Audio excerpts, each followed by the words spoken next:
It was recorded for Bhairav Baba festival and also a mela which was placed on Shilkuri camp, Silchar Assam.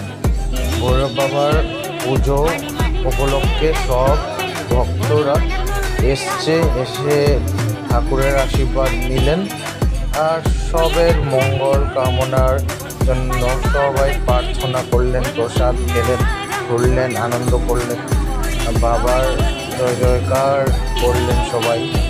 এই উপলক্ষে সবাই লোক দূর দূর থেকে ভক্তরা আসলেন।